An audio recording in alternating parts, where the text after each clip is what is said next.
अस्सलाम वालेकुम dear students, myself Mohammad Riyan Afzal from channel फिसलरेटर। डियर स्टूडेंट्स, आज हम class 9 Punjab text book physics के चैप्टर नंबर 1 का टॉपिक 1.2 पढ़ेंगे, जो कि है फिजिकल क्वांटिटीज़। तो फिजिकल क्वांटिटीज़ क्या होती हैं, और सबसे बड़ा सवाल, ये टॉपिक हमें पढ़ना ही क्यों पड़ेगा, ये हमारी बुक में क्यों दे दिया है, तो जानेंगे बड़ी डिटेल में। उससे पहले ना, इस टॉपिक को स्टार्ट करने से पहले मेरा आपसे एक छोटा सा सवाल है, और वो सवाल आपको ये टॉपिक अंडरस्टैंड करने में बहुत हेल्प करेगा। तो सवाल ये है कि व्हाट्स योर एज। सिंपल सा सवाल है। आप में से कुछ कहेंगे सर 15 ईयर्स, कुछ कहेंगे 14 ईयर्स, कुछ कहेंगे 16 ईयर्स। ठीक है, तो मैं यहाँ पे लिख देता हूँ कि फ़िलहाल आपने अभी मुझे एज बताई, मान लेते हैं 15 ईयर्स आपने बता दी। ठीक है, आपने मुझे एज बता दी कि 15 ईयर्स। ठीक है, नोट कर दी मैंने। अब छोड़ें इस सवाल को। एक और सवाल आपसे अगर पूछा जाए, आप इमेजिन करें बाज़ार में बाज़ार में आप शॉपकीपर को कहते हैं कि भाई मुझे चीनी दो, और वो शॉपकीपर आपसे अगला सवाल क्या करेगा? ठीक है, मैं आपको चीनी दे देता हूँ, कितनी चाहिए, कितने किलोग्राम चाहिए? तो आप उसे कहोगे कि 5 किलोग्राम चाहिए। ठीक है, उसने मिकदार पूछी ना आपसे, तो आपने मिकदार बताई कि भाई मुझे 5 चाहिए किलोग्राम चीनी। ठीक है, ये सवाल भी हमने निपटा दिया, इसका भी जवाब दे दिया। अब फ़र्ज़ करें आपसे कोई एक सवाल पूछता है कि भाई आप स्कूल आपका जो है वो घर से कितनी दूर है? ये सवाल भी तो पूछा जा सकता है ना, कि आपके स्कूल और घर के दरमियान फासला कितना है। तो अभी मान लेते हैं कि आपने वो फासला बताया कि जी वो डिस्टेंस जो है वो 5 किलोमीटर डिस्टेंस है, तो मैं इतना दूर जाता हूँ जी पढ़ने। ठीक है, आपने जवाब दे दिया। तो डियर स्टूडेंट्स, ये जो आपने अभी जो 3 चीज़ें बताई है ना, आपने अभी भी डिस्टेंस बताया, आपने अभी अभी मिकदार बताई उस चीनी की, यानी आपने क्वांटिटी बताई मैटर की। चीनी मैटर है ना, तो चीनी की मिकदार यानी क्वांटिटी ऑफ मैटर। आपने अभी बताई क्वांटिटी ऑफ मैटर, तो क्वांटिटी ऑफ मैटर को हम मैस कहते हैं। मैस क्या है? मादा की मिकदार। तो ये आपने अभी बता दी। मैस कितना भाई? 5 kg चाहिए आपको। ठीक है, मैस बता दिया आपने। फिर आपने ये क्या बताया? आपने अपनी एज बताई कि 15 ईयर्स आपकी एज है। 15 ईयर्स एज, अगर यही सवाल आपसे कुछ यूं पूछा जाता कि भाई आप आज से कितना अरसा पहले पैदा हुए थे, या आप आज से कितने टाइम पहले पैदा हुए थे, तो इनडायरेक्टली आपको टाइम ही बता रहे हो ना। आपकी एज क्या है? कोई ना कोई टाइम ही तो है। मैं यहाँ पे उसको टी से रिप्रेजेंट कर देता हूँ। डियर स्टूडेंट्स, अभी अभी आपने 3 चीज़ें बताई हैं। एक डिस्टेंस यानी एक लेंथ, एक लंबाई। डिस्टेंस क्या है? आपका जो रास्ता है उसकी लंबाई। ठीक है, तो अभी अभी आपने एक लंबाई बताई है, एक मैस बताया है, और एक टाइम बताया है। तो ये तीनों चीज़ें क्या हैं? फिजिकल क्वांटिटीज़ हैं। अगर हम साइंस के पर्सपेक्टिव से देखें, या मोर प्रिसाइजली मैं कहूँ कि अगर आप फिजिक्स के पर्सपेक्टिव से देखें, तो ये तीनों चीज़ें क्या कहलाती हैं? फिजिकल क्वांटिटीज़ कहलाती हैं। ठीक है, तो अब आपने देखा कि हम डेली लाइफ में कितने सवालात से फेस कर रहे होते हैं, या हम कितने सवालात लोगों से पूछ रहे होते हैं फिजिकल क्वांटिटी से ही रिलेटेड, है ना। आपके पास कितने पैसे हैं, कितने सेब खाए, या कब उठे थे आज सुबह। ये सब चीज़ें आप डेली लाइफ में ऐसे ही आप दोस्तों से पूछ रहे होते हैं, सवाल कर रहे होते हैं। तो इन सब के जवाबात फिजिकल, एक्चुअली आप फिजिकल क्वांटिटीज ही पूछ रहे होते हो, है ना। कि कितने सेब खाए, वो कहेगा 10 सेब खाए। ठीक है, ये सारी चीज़ें, तो ये क्या है? सब की सब फिजिकल क्वांटिटीज। आप किसी से टाइम पूछो, फिजिकल क्वांटिटी हो गई, है ना। तो आप कितना यूज़ कर रहे हो इनको। अब टाइम आ गया है कि ठीक है, यूज़ बहुत कर लिया, अब ज़रा थोड़े से रूल्स पढ़ लिए जाएं कि इनको यूज़ कैसे करना है। क्योंकि देखें, आप बड़े हो गए हैं। अब बड़े बच्चे अगर गलतियां करेंगे, तो मतलब कोई कहेगा ये पढ़े लिखे जाहिल हैं। तो अभी हमने गलतियों से बचना है, तानों से बचना है, तो इसलिए हमें ये दे दिया गया। और दूसरा, ये हमें आगे चीज़ों को मेजर करने में भी मदद देंगी ये चीज़ें। ये जो हम पढ़ेंगे ना, ये सारा के सारे जो रूल्स अभी आपको मैं समझाऊंगा ये टॉपिक से, ये जो टॉपिक है इसमें से जितने भी रूल्स आपको समझाए जाएंगे वो आपको हेल्प आउट करेंगे। ठीक है, तो चलें स्टार्ट करते हैं। फिजिकल क्वांटिटीज डेफिनेशन क्या है? All the measurable quantities are called physical quantities. देखिए, आप डिस्टेंस को मेजर कर सकते हो कितना है। ठीक है, आप कोई भी लंबाई मेजर कर सकते हो ना आराम से, स्केल रखो या मीटर रूल यूज कर लो, आराम से आप लंबाई मेजर कर सकते हो। ठीक है, दूसरा, मैथ्स आप आराम से मेजर कर सकते हो। यानी जो शॉपकीपर होता है वो क्या आपको जो है मैथ्स मेजरिंग इंस्ट्रूमेंट्स यूज़ करता है वो, ठीक है, उससे आपको वो तोल के दे देता है चीनी, वो भी तो मेजर ही कर रहा होता है। मेजर आराम से कर सकते हैं, ठीक है। इसी तरह टाइम भी हम आराम से मेजर कर सकते हैं, और डिफरेंट क्वांटिटीज़ बहुत सी हैं, वेरियस क्वांटिटीज़ हैं जिन्हें हम मेजर कर सकते हैं। तो all the measurable quantities are called physical quantities. लो जी, ये क्या होंगी? फिजिकल क्वांटिटीज़ होंगी, ठीक है। एग्जांपल्स मैंने आपको बताई, लेंथ, मास और टाइम, हमने स्टार्ट ही एग्जांपल से किया था। तो एग्जांपल्स ये हो गई, ओके। फिर इसके पास ना कम से कम दो करेक्टरिस्टिक्स होना लाजमी है, ज्यादा हो सकती हैं, ठीक है, लेकिन कम से कम दो, कम से कम दो, सिर्फ दो नहीं, कम से कम दो। कौन कौन सी दो करेक्टरिस्टिक्स होनी चाहिए इसके पास? एक मैग्नीट्यूड और एक यूनिट। मैग्नीट्यूड क्या है? मैग्नीट्यूड है जी कि कितनी मिकदार में आपको कोई चीज चाहिए, मैग्नीट्यूड यानी मिकदार। जैसे फर्ज करें जब आपने चीनी की उसे मिकदार बताई ना, तो आपने जो 5 बताया ना, ये क्या है? मैग्नीट्यूड है, ठीक है। इसी तरह जब आपने एज बताई तो 15 क्या है? मैग्नीट्यूड है। और ये डिस्टेंस जब आपने बताया तो ये 5 क्या है? ये भी मैग्नीट्यूड ही है स्टूडेंट्स। तो मतलब आपने मैग्नीट्यूड बताया। अगर आप मैग्नीट्यूड नहीं बताते, सिर्फ किलोमीटर बता देते हो, सिर्फ केजी बता देते हो, या सिर्फ ईयर्स बता देते हो, तो आप कंप्लीट बात नहीं कर रहे, ठीक है। पहली होना लाजमी है, अगर पहली करेक्टरिस्टिक नहीं होगी तो मतलब वो फिजिकल क्वांटिटी ही नहीं होगी। दूसरा, उसके पास यूनिट भी होना चाहिए कोई ना कोई। यूनिट को हम कैसे डिफाइन करेंगे? यूनिट को सिंपली हम ऐसे फिलहाल जान सकते हैं कि यूनिट होता है स्टैंडर्ड ऑफ कंपैरिजन, ठीक है। स्टैंडर्ड ऑफ कंपैरिजन, कोई एक स्टैंडर्ड बना लिया, कोई एक मयार बना लिया मवाजना करने का है। जैसे आपका रिजल्ट आता है तो आपको अक्सर ताने मिलते होंगे कि भाई चाचा शबीर का हमजा जो है वो इतने नंबर आगे निकल गया आपसे, ठीक है। तो मतलब कि उन्होंने क्या बनाया हुआ है, हमजा को एक स्टैंडर्ड बनाया हुआ है, ठीक है।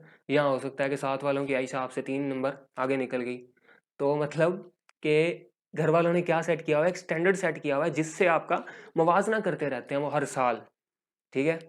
तो स्टैंडर्ड ऑफ कंपैरिजन ये क्या होता है? यूनिट होता है, ठीक है। अब हम देखते हैं यहाँ पे ये जो किलोमीटर है ना, ये होता है स्टैंडर्ड ऑफ कंपैरिजन यानी यूनिट। ये आपने ये किलोमीटर बताया, मतलब ये कि आपको पता होगा कि 1 किलोमीटर कितना है, तभी तो आपने 5 किलोमीटर बताया ना। अगले बंदा जो सुन रहा है उसे भी पता होना चाहिए कि 1 किलोमीटर कितना है, तभी उसे समझ आएगी कि 5 किलोमीटर कितना है ना। तो मतलब 1 किलोमीटर स्टैंडर्ड ऑफ कंपैरिजन बना दिया कि 1 किलोमीटर इतना होगा। उसी तरह हमने बना दिया स्टैंडर्ड ऑफ कंपैरिजन के भाई 1 केजी इतना होगा। फिर हमने बना दिया कि 1 ईयर इतना होगा। अब अगर हमें यही नहीं पता कि 1 ईयर कितना होता है, एक साल, हमें यही नहीं पता कि एक साल कितना होता है, अगर तो हम कैसे बता सकते हैं किसी को कि भाई कि मेरी उम्र क्या है, 15 साल है ना। फिर अगले बंदे को नहीं पता तो उसे भी नहीं समझ आएगी। अच्छा बच्चों, अब एक कहानी सुने। फर्ज करें कि आज रिजल्ट का दिन है और अभी अभी ना एक खबर आती है कि जी साथ वालों की आयशा आपसे डबल नंबर ले गई, यानी आपके नंबर आधे आए हैं आयशा से। तो ये मैं लिख लेता हूँ यहाँ पे। तो घर वाले आपको क्या कहेंगे कि आपके मार्क्स आयशा के मार्क्स से हाफ आए हैं, ठीक है। फिर ना 10 मिनट बाद खानदान से फोन आता है और फिर पता चल जाए जी कि आपके मार्क्स हमजा के मार्क्स से डबल हैं, यानी आप हमजा से आगे निकल गए। तो ये ना जो आयशा के मार्क्स हैं और हमजा के मार्क्स हैं, ये स्टैंडर्ड ऑफ कंपैरिजन बना दिया आपके घर वालों ने। मतलब आपके मार्क्स को कंपेयर कर रहे हैं किसी और के मार्क्स के साथ, ठीक है। तो जो दूसरे के साथ कंपेयर कर रहे हैं ना, जिसके साथ, तो उसके मार्क्स क्या हो गए? Standard of comparison. उन्होंने एक मयारी मुवाजना किया उसके साथ कि भाई आयशा के मार्क्स के कितने गुना है, ठीक है, या हमजा के मार्क्स के कितने गुना हैं आपके मार्क्स। तो हमजा के मार्क्स से 2 गुना आपके मार्क्स हैं, ठीक है। तो इस बार आपको शाबाश मिल सकती है। तो ये हो गया स्टैंडर्ड ऑफ कंपैरिजन। अब एक बात नोट करें कि जैसे ही स्टैंडर्ड ऑफ कंपैरिजन बदलता है ना, तो साथ मैग्नीट्यूड भी बदल जाता है। यानी वो देखें कि 1/2 लिखा हुआ था, जैसे ही स्टैंडर्ड ऑफ कंपैरिजन बदला, हमजा के मार्क्स आए, साथ में 2 हो गया, है ना। तो मतलब जैसे ही स्टैंडर्ड ऑफ कंपैरिजन बदलता है, मैग्नीट्यूड बदल जाता है। दूसरी बात ये कि जब तक हमें ये नहीं पता होगा कि हमज़ा के मार्क्स कितने हैं या आयशा के मार्क्स कितने हैं, तब तक हम कंपेयर नहीं कर सकते, है ना? आपके घर वाले कंपेयर कर ही नहीं सकेंगे अगर उनको यही नहीं पता चला अभी तक कि आयशा के मार्क्स कितने आए हैं या हमज़ा के मार्क्स कितने आए हैं। तो इसका मतलब ये हुआ कि स्टैंडर्ड ऑफ कंपैरिजन का भी हमें पता होना चाहिए, यानी यूनिट जो है ना, यूनिट जिसको हम स्टैंडर्ड ऑफ कंपैरिजन कहते हैं, वो यूनिट ही होता है ना। तो आयशा के मार्क्स इस टाइम यूनिट है, हमज़ा के मार्क्स भी हम यूनिट के तौर पे यूज़ कर रहे हैं।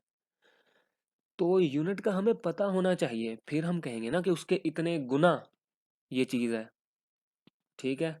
अब फ़र्ज़ करें एक और सवाल कि अगर आपसे कोई पूछ ले, how many apples did you eat last night? भाई कल रात आपने कितने एप्पल खाए? तो आप फ़र्ज़ करें कह देंगे कि जी 4 एप्पल्स, ठीक है? तो 4 एप्पल्स को मैं ऐसे लिख सकता हूँ, 4 टाइम्स 1 एप्पल, यानी एक एप्पल का 4 गुना आपने खाया, है ना? 4 एप्पल खाए तो मतलब एक एप्पल का 4 गुना आपने खाया। अब ये जो एक एप्पल है ना, ये है यूनिट, यानी स्टैंडर्ड ऑफ कंपैरिजन। आप उस क्वांटिटी को जो आपने खाई है कंपेयर कर रहे हो एक एप्पल के साथ, है ना? जैसे आपने अभी कहा कि एक एप्पल का 4 गुना, मतलब आपने अपनी जो क्वांटिटी खाई उसको कंपेयर किया एक एप्पल के साथ कि मैंने एक एप्पल की इतने गुना खा ली। तो आपने कंपेयर कर दिया ना, आपने स्टैंडर्ड बनाया एक एप्पल को और कंपेयर कर दिया, तो मतलब आपका यूनिट क्या हुआ? वो एप्पल हुआ। तो स्टैंडर्ड ऑफ कंपैरिजन एप्पल हुआ, यानी यूनिट क्या हुआ? एक एप्पल। या आपने यूनिट रख दिया। तो सेम इसी तरह मैथ्स, अगर हम मैथ्स कहेंगे जी, फर्ज करें मेरे पास जी 80 केजी चीनी है, तो 80 केजी चीनी का मतलब क्या हुआ कि मेरे पास कितनी चीनी हुई? 1 केजी का 80 टाइम्स, है ना? 1 केजी का 80 गुना मेरे पास चीनी है। तो मतलब मेरे पास चीनी की जो क्वांटिटी है मैं उसको कंपेयर कर रहा हूँ 1 केजी के साथ, है ना? तो मतलब 1 केजी मैंने क्या बना दिया इस टाइम? स्टैंडर्ड ऑफ कंपैरिजन बना दिया, यानी यूनिट बना दिया। तो बस ये जो स्टैंडर्ड ऑफ कंपैरिजन है यही होता है यूनिट, इसी को यूनिट कहते हैं। स्टैंडर्ड ऑफ कंपैरिजन बहुत ज़रूरी है। अगर स्टैंडर्ड ऑफ कंपैरिजन चेंज होगा तो साथ मैग्नीट्यूड भी चेंज हो जाएगा, यानी अगर केजी को मैं सिर्फ ग्राम बोल देता हूँ ना, किलोग्राम की जगह अगर मैं ग्राम लिख देता हूँ तो साथ में फिर 80 नहीं लिख सकता, मुझे 80,000 लिखना पड़ेगा, ठीक है? इसी तरह बहुत सी फिजिकल क्वांटिटीज़ हैं बच्चों, और हर फिजिकल क्वांटिटी में मैग्नीट्यूड भी होगा और यूनिट भी होगा। इन दोनों में से अगर कोई एक चीज़ नहीं होती तो वो फिजिकल क्वांटिटी नहीं हो सकती। और एक बात, फिजिकल क्वांटिटी का यूनिट हमें ना ये बता देता है कि बात किस चीज़ की हो रही है। अब जैसे हम कहें कि he has to cover 5 kilometres to go to school, ठीक है? कि उसे स्कूल तक जाने के लिए 5 किलोमीटर कवर करने पड़ते हैं। अब आप अगर एक बात नोट करें ना, तो मैंने इस पूरे सेंटेंस में कहीं पे भी डिस्टेंस का जिक्र नहीं किया। मैंने कहा ना, he has to cover 5 kilometres to go to school. मैंने ये नहीं कहा he has to cover a distance of 5 kilometre to go to school. मैंने डिस्टेंस की कहीं पे बात ही नहीं की। मैंने कहा he has to cover 5 kilometres to go to school. मतलब हमने डिस्टेंस की कहीं पे बात नहीं की, लेकिन लगा क्या हुआ है साथ? किलोमीटर। ये 5 के साथ जो लगा हुआ है ना किलोमीटर, ये खुद ब खुद ही हमारा जो ध्यान है ना वो ले जाएगा किस तरफ? डिस्टेंस की तरफ। किलोमीटर डिस्टेंस ही होता है ना किलोमीटर्स में।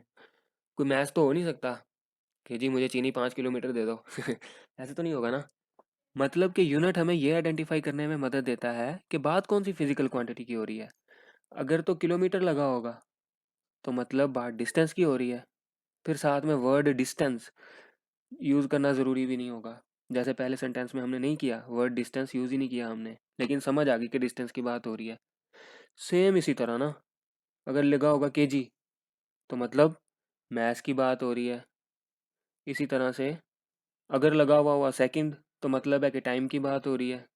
अगर लगा हो एम्पेयर तो मतलब करंट की बात हो रही है। अगर लगा हो डिग्री सेल्सियस तो मतलब टेम्परेचर की बात हो रही है। तो इस तरह से a physical quantity can be identified from its unit, कि फिजिकल क्वांटिटी को उसके यूनिट से आइडेंटिफाई कर सकते हैं हम कि कौन सी चीज़ है, वो किस चीज़ की बात हो रही है, ठीक है? तो इसी तरह मैग्नीट्यूड और यूनिट दोनों ज़रूरी हैं कोई बात समझाने के लिए।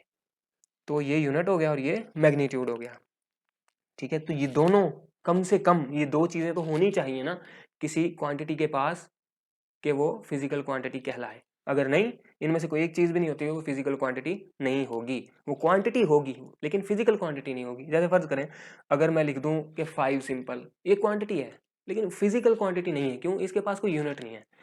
यूनिट होना लाजमी है, केजी, ईयर्स या कुछ भी होना यूनिट लाजमी है। तो फिर वो क्या बन जाएगी? फिजिकल क्वांटिटी बन जाएगी। तो स्टूडेंट्स अभी आपने देखा कि एक फिजिकल क्वांटिटी के पास मैग्नीट्यूड और यूनिट ये दोनों चीज़ें होनी तो लाजमी है, लेकिन दोनों चीज़ें बिल्कुल करेक्ट होनी भी लाजमी है। मतलब देखें, अगर आप डिस्टेंस बताते हैं, यदि 5 किलोमीटर है, तो अगर किसी तरह आपके मुंह से गलती से निकल गया 5 किलोमीटर की जगह 5 सेंटीमीटर, तो आप जो इतना दूर चल के जाते हैं या जैसे भी जाते हैं, बहुत दूर जाते हैं स्कूल पढ़ने के लिए, वो आपके सारे किए किराए पे पानी फिर गया। आपने अगर फर्ज करें किलोमीटर की जगह लिख दिया सेंटीमीटर या बता दिया सेंटीमीटर, तो 5 सेंटीमीटर तो इतना सा होता है, 5 किलोमीटर कितना ज़्यादा होता है ना? सारी मेहनत वेस्ट। मतलब के करेक्ट यूनिट लगाना भी लाजमी है, यूनिट लगाना भी लाजमी है, मैग्नीट्यूड लगाना भी लाजमी है, और करेक्ट यूनिट लगाना भी लाजमी है। इसी तरह अगर कोई आपसे पूछता है एज, तो अगर आपने बता दिया कि मेरी एज जी 15 सेकेंड्स है 15 ईयर्स की बजाय, तो 15 सेकेंड से मुराद आप अभी भी पैदा हुए हो, आप तो बोल ही नहीं सकते। तो करेक्ट यूनिट लगाना भी लाजमी है। ठीक है डियर स्टूडेंट्स, तो ये हमने कैरेक्टरिस्टिक्स को देख लिया। ये रूल्स हैं जो आपको याद रखने पड़ेंगे अगर आप फिजिक्स को अच्छी तरह से पढ़ना चाहते हैं, आगे समझना चाहते हैं। अब आगे देखते हैं कि फिजिकल क्वांटिटीज को डिवाइड कैसे किया गया। फिजिकल क्वांटिटीज को दो तरह की क्वांटिटीज में डिवाइड कर दिया गया आगे, जो कि हैं बेस क्वांटिटीज और derived quantities. Base quantities and derived quantities. Base quantities क्या होती हैं? बेस क्वांटिटीज ऐसी क्वांटिटीज होती हैं जिनकी बुनियाद पर हम दूसरी क्वांटिटीज को एक्सप्रेस कर सकें। ठीक है, कैसे? यानी कि देखें, अब ये ऐसी बुनियादी मिकदारें होंगी बेस क्वांटिटीज, यानी ये बुनियाद होंगी बाकी क्वांटिटीज की। ये इतनी फंडामेंटल होंगी, फंडामेंटल यानी बुनियादी, ये इतनी बुनियादी होंगी कि इनका कोई फॉर्मूला आपको यूजुअली नहीं मिलेगा, इनका कोई फॉर्मूला नहीं मिलेगा। यानी कि लेंथ, आप लेंथ कैसे मेजर करते हो? आप स्केल यूज करोगे, सिंपली लेंथ मेजर कर दोगे, या कोई फार्मूला लगाना पड़ेगा आपको लेंथ मेजर करने के लिए? ठीक है, तो बेसिकली जो चीज़ें आप आसानी से खुद ब खुद ही मेजर कर लो और किसी और फिजिकल क्वांटिटी की ज़रूरत ना पड़े आपको, तो वो बेस क्वांटिटीज़ होंगी। ठीक है, यानी अगर मैं कहूँ कि लेंथ को मेजर करने के लिए आपको ये जानना ज़रूरी है कि भाई फोर्स कितनी थी, या ये जानना ज़रूरी है कि एक्सेलरेशन कितनी थी, या ये जानना ज़रूरी है कि भाई एरिया कितना था। लेंथ मेजर करनी है ना, आप सिंपली स्केल रखो, लेंथ मेजर कर लो, बस बात खत्म। मतलब ये बुनियादी होंगी, ये किसी से नहीं बनेगी, लेकिन इनसे बाकी बन सकती हैं, एक्सप्रेस हो सकती हैं। ठीक है, तो ये बुनियादी हैं।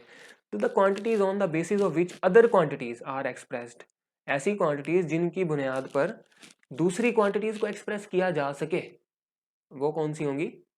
Base quantities. दूसरी क्वांटिटीज को एक्सप्रेस किया जा सके, यानी कि ये दूसरी क्वांटिटीज को बनाती हों, लेकिन ये खुद ना किसी से बनी हो, तो ऐसी क्वांटिटीज बेस क्वांटिटीज। इनमें 7 क्वांटिटीज होती हैं, ये एमसीक्यू भी है कि total number of base quantities is, तो कितना क्या टिक करेंगे आप? भाई 7 है। पहली लेंथ, दूसरी मैस, तीसरी टाइम, चौथी इलेक्ट्रिक करंट, फिर intensity of light, temperature and amount of substance. Length L हमने अभी देखा, लेंथ को एल से रिप्रेजेंट करते हैं, मैस को एम से, ये रहा, टाइम को छोटे टी से, ठीक है, small T for time, electric current I से, इलेक्ट्रिक करंट को आई से। ये तीनों चीज़ें हमने देखा है कि हमें मेजर करने के लिए कोई फार्मूला नहीं चाहिए, है ना, सिंपली हम नाप सकते हैं। ठीक हो गया। फिर करंट, करंट को भी एमीटर के थ्रू हम बड़ी आसानी से नाप सकते हैं तो ये भी बेस क्वांटिटीज में आता है। इंटेंसिटी ऑफ लाइट, टेम्परेचर और अमाउंट ऑफ सब्सटेंस भी इसी तरह हम आराम से माप सकते हैं। ठीक है, फिर आगे आती है derived quantities, the quantities that are expressed in term of base quantities, ऐसी क्वांटिटीज जिनको बेस क्वांटिटीज की बुनियाद पर एक्सप्रेस किया जाए, यहाँ बेस क्वांटिटीज की टर्म्स में एक्सप्रेस किया जाए, तो वैसी क्वांटिटीज क्या होंगी? डिराइव्ड क्वांटिटीज, यानी ये डिराइव होंगी बेस क्वांटिटीज से ठीक है, ये आएंगी कहाँ से? बेस क्वांटिटीज को यूज करते हुए आएंगी, और बेस क्वांटिटीज किसी चीज को यूज करते हुए नहीं आई, ये फंडामेंटल होंगी, बुनियादी होंगी। ठीक है, तो the quantities that are expressed in term of base quantities are called derived quantities. ये कौन कौन सी होंगी? यहाँ पे कुछ एग्जांपल्स हैं, area, volume, speed, force, work, energy, power, electric charge, electric potential. ठीक है। एरिया, ये कैसे जो है वो डिराइव्ड क्वांटिटी है। एरिया को क्यों हमने कहा डिराइव्ड क्वांटिटी, देखें एरिया का अगर फॉर्मूला देखा जाए ना, डिफरेंट शेप्स के लिए या डिफरेंट चीज़ों के लिए एरिया क्या होता है, डिफरेंट होता है। जैसे फर्ज करें अगर हम स्क्वायर शेप देखें, तो स्क्वायर शेप के लिए जो एरिया बनेगा ना, area for a square shape, वो होगा लेंथ मल्टीप्लाई बाय लेंथ। तो ये फॉर्मूला होता है। और देखा जाए तो एरिया किस चीज़ पे डिपेंड करता है, लेंथ पे। मतलब एरिया को डिफाइन करने के लिए हमें अल्टीमेटली लेंथ की ज़रूरत पड़ रही है। यानी कि लेंथ क्या है, बेस क्वांटिटी। तो मतलब एरिया को डिफाइन करने के लिए हमें बेस क्वांटिटी की ज़रूरत पड़ रही है। तो फिर एरिया क्या हुआ, डिराइव्ड क्वांटिटी हुआ। डेफिनेशन भी तो यही कहती है कि the quantities that are expressed in term of base quantities are called derived quantities। ठीक है, तो एरिया क्या हुआ, डिराइव्ड क्वांटिटी हुआ। ओके, फिर इसी तरह डिफरेंट शेप्स के लिए फॉर्मूलाज देख लेते हैं। एरिया फॉर ये क्या हो गया, स्क्वायर। अब अगर हम देखें एरिया फॉर अ रेक्टेंगल, तो ये होता है लेंथ मल्टीप्लाई बाय विड्थ। तो एरिया हो गया length multiply by width. Length क्या है, बेस क्वांटिटी। विड्थ क्या है, विड्थ भी बेसिकली कोई ना कोई लंबाई ही होती है। लेंथ मतलब लंबाई और विड्थ मतलब चौड़ाई, उस फार्मूले में ये बताना चाह रहा है। ठीक है, तो विड्थ क्या है, कोई ना कोई चौड़ाई, और चौड़ाई भी हम माप सकते हैं इजीली, है ना। मतलब चौड़ाई भी ये लेंथ ही हुई कोई ना कोई। तो जैसे हमने उधर कहा कि विड्थ क्या है, कोई ना कोई लंबाई, इधर हमने लेंथ को कह रहे हैं कोई ना कोई लंबाई, और इधर हमने डिस्टेंस को कहा था कोई ना कोई लंबाई। डी, एल और डब्ल्यू, डिफरेंट तरह से हम डिफरेंट सिंबल्स या डिफरेंट लेटर्स को यूज करते हुए हम एक्सप्रेस कर रहे हैं, लेकिन है क्या ये, कोई ना कोई बेसिकली लंबाई ही है यही। ठीक है, तो लेंथ और फिर से कोई ना कोई लंबाई। तो ये लंबाइयाँ क्या चीज़ है, ये बेस क्वांटिटी नहीं। तो मतलब फिर से हमने देखा दूसरे फॉर्मूले के तहत कि जो एरिया है उसको एक्सप्रेस करने के लिए या डिफाइन करने के लिए हमें बेस क्वांटिटीज की ज़रूरत पड़ रही है। ठीक है, इसी तरह आप एक और शेप का एरिया भी देख सकते हो। अगर हम एरिया ऑफ सर्कल देखें तो वो होता है पाई आर स्क्वायर। एरिया ऑफ अगर हम स्फेयर देखें तो वो होता है 4 पाई आर स्क्वायर। तो देखें area of circle, area of sphere, ये दोनों आर और आर फार्मूलाज में आ रहा है ना, आर आर। आर क्या है, रेडियस, और रेडियस भी कोई ना कोई लंबाई ही होती है ना।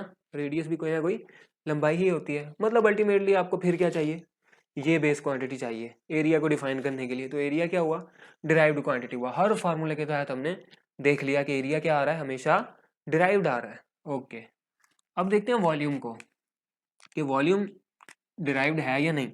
देखें डिराइव्ड में पढ़ रहे हैं ना, डिराइव्ड की एग्जांपल है। तो देखते हैं वॉल्यूम का फॉर्मूला। अगर हम क्यूब की बात करें तो वॉल्यूम ऑफ क्यूब आ जाता है जी एल मल्टीप्लाई एल।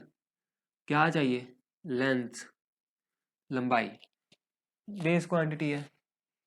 तो बेस क्वांटिटी यूज हो रही है इसको एक्सप्रेस करने के लिए, तो ये क्या हुआ, खुद डिराइव्ड क्वांटिटी हुआ। ठीक है, वॉल्यूम डिराइव्ड क्वांटिटी हुआ। ठीक है, ये हो गया volume of cube.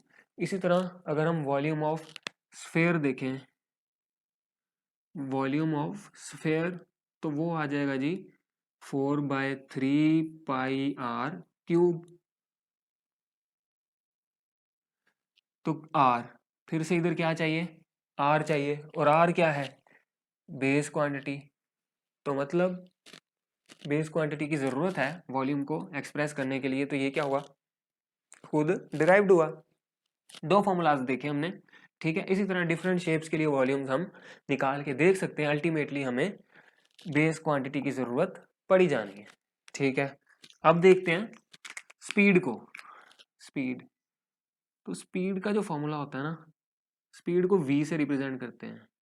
v is equal to, हमने कहा डिस्टेंस ओवर टाइम। स्पीड क्या होती है, डिस्टेंस कवर्ड पर यूनिट टाइम, d/t मैंने लिख दिया। तो स्पीड को रिप्रेजेंट करने के लिए डिस्टेंस भी चाहिए और टाइम भी चाहिए। तो यहाँ पे डिस्टेंस भी चाहिए। डिस्टेंस क्या है, कोई ना कोई लंबाई, ये यानी है ना, तो डिस्टेंस कोई ना कोई लेंथ ही है ना, कोई लंबाई है, डिस्टेंस चाहिए, यानी डिस्टेंस भी क्या हुआ, एक बेस क्वांटिटी हुई। फिर टाइम चाहिए, तो टाइम भी क्या हुआ, एक बेस क्वांटिटी हुई। तो मतलब स्पीड क्या हुई, फिर एक डिराइव्ड क्वांटिटी हुई, क्योंकि ये बेस क्वांटिटीज को यूज करके आ रही है। ठीक है, फिर अगर हम नोट करें, नेक्स्ट पे चलें, तो फोर्स बराबर होती है एम ए के, F is equal to M A. इधर नोट करें हमें क्या चाहिए, इधर हमें मैस चाहिए, और मैस क्या है, बेस क्वांटिटी। तो ऐसी क्वांटिटी जो बेस क्वांटिटी को यूज करके डिफाइन हो रही हो या एक्सप्रेस हो रही हो, उसको हम डिराइव्ड कहते हैं। तो फोर्स क्या हुई, डिराइव्ड हुई, क्योंकि इसके फॉर्मूला में कहीं से एम आ गया है। ठीक है, ये जो फॉर्मूला है ना, ये वाले दोनों, ये आप ही की बुक में, आप अगले चैप्टर्स में पढ़ेंगे। ठीक है, फोर्स तक पहुंच गए, फिर आगे वर्क को देखना है। अब हम देख लेते हैं वर्क को। तो वर्क का फॉर्मूला सिंपल होता है, फोर्स को मल्टीप्लाई कर दें अगर हम डिस्टेंस के साथ, तो वो क्या आ जाता है, वर्क आ जाता है। ये भी आप पढ़ेंगे, इसी बुक में है। एक बार नोट करें, फोर्स क्या है, डिराइव्ड क्वांटिटी है, लेकिन डिस्टेंस क्या आ गया इसमें, बेस क्वांटिटी आ गया ना, तो मतलब वर्क को जरूरत पड़ रही है एक बेस क्वांटिटी की खुद को डिफाइन करने के लिए। तो वर्क क्या हुआ, खुद डिराइव्ड क्वांटिटी हो गया, ये भी डिराइव्ड क्वांटिटी हो गया। हमने वर्क को भी देख लिया कि डिराइव्ड क्वांटिटी होती है। इसी तरह एनर्जी, एनर्जी के formulas, different forms of energy के डिफरेंट फॉर्मूलाज होते हैं। यानी अगर हम फर्ज करें काइनेटिक एनर्जी की बात करें, तो काइनेटिक एनर्जी का फॉर्मूला हो गया हाफ एम वी स्क्वायर। ठीक है, इसमें देखें क्या आ रहा है, एम आ गया ना, मैस क्या हो गया, ये एनर्जी भी क्या हो गई, डिराइव्ड क्वांटिटी हो गई। क्यों, एक बेस क्वांटिटी की जरूरत पड़ गई इसको एक्सप्लेन करने के लिए। जो एनर्जी है उसके और भी फॉर्मूलाज होते हैं, जैसे ग्रेविटेशनल पोटेंशियल एनर्जी का और फॉर्मूला होगा। ठीक है, और इस तरह जो डिफरेंट फॉर्म्स ऑफ एनर्जी हैं, ठीक है, जैसे अब इलेक्ट्रिकल पोटेंशियल एनर्जी, उसका कोई और फॉर्मूला होगा। तो बहरहाल सारी फॉर्म्स ऑफ एनर्जी जो हैं, उसके जो फॉर्मूलाज अगर हम देखेंगे, तो उनमें कोई ना कोई ऐसा फैक्टर आ जाएगा जो क्या बना देगा, एनर्जी को एक डिराइव्ड क्वांटिटी बना देगा। मतलब एनर्जी को डिफाइन करने के लिए, एनर्जी का फॉर्मूला बनाने के लिए हमें किसकी जरूरत पड़ रही होगी, कोई ना कोई बेस क्वांटिटी की जरूरत पड़ रही होगी। ठीक है, इसी तरह पावर को देखते हैं। तो जो पावर है उसका फॉर्मूला भी आप पढ़ेंगे इसी बुक में। पावर होती है work done per unit time, W by T. W क्या है, W इटसेल्फ एक डिराइव्ड क्वांटिटी है, लेकिन टाइम आ गया ना दरमियान में, ये टाइम, टाइम क्या है, बेस क्वांटिटी है। तो मतलब एक बेस क्वांटिटी की जरूरत पड़ रही है पावर को, तो पावर क्या हुई, डिराइव्ड हुई। इसी तरह इलेक्ट्रिक चार्ज, तो इलेक्ट्रिक चार्ज जो है, इसका फॉर्मूला हम लिख देते हैं, Q is equal to I into T. Charge बराबर होता है करंट इंटू टाइम। तो करंट क्या है, electric current, base quantity. Time क्या है, बेस क्वांटिटी। तो इन दोनों बेस क्वांटिटी की जरूरत पड़ रही है चार्ज को डिफाइन करने के लिए। तो इलेक्ट्रिक चार्ज क्या हुआ, खुद एक डिराइव्ड क्वांटिटी हुआ। इसी तरह पोटेंशियल इलेक्ट्रिक पोटेंशियल भी क्या हुआ, खुद एक डिराइव्ड क्वांटिटी होगा। इलेक्ट्रिक पोटेंशियल का फॉर्मूला भी मैं यहाँ पे लिख देता हूँ, V। ये जो V है ना, इसको हम यूज करते हैं इलेक्ट्रिक पोटेंशियल को रिप्रेजेंट करने के लिए, 4πε0 Q/R मल्टीप्लाई। ठीक है, तो इसमें अगर आप नोट करें, तो Q क्या है, एक इलेक्ट्रिक चार्ज, यानी कि एक डिराइव्ड क्वांटिटी है। ठीक है, लेकिन ये जो R आ गया इसमें, R यानी कोई ना कोई लेंथ ही है ना, कोई ना कोई डिस्टेंस, ये वाला। तो मतलब के बेस क्वांटिटी चाहिए इलेक्ट्रिक पोटेंशियल को एक्सप्रेस करने के लिए। तो मतलब ये जो इलेक्ट्रिक पोटेंशियल है वो एक्सप्रेस हो रहा है इन term of a base quantity. तो ये खुद क्या हुआ, एक डिराइव्ड क्वांटिटी हुआ। ठीक है, तो डियर स्टूडेंट्स, ये था हमारा आज का लेक्चर। उम्मीद करता हूँ कि आपको सब बातें अच्छी तरह से समझ आई होंगी। तो नेक्स्ट वीडियो के साथ जल्द हाजिर होंगे, तब तक के लिए अपना ख्याल रखें। थैंक यू सो मच, अल्लाह हाफिज़।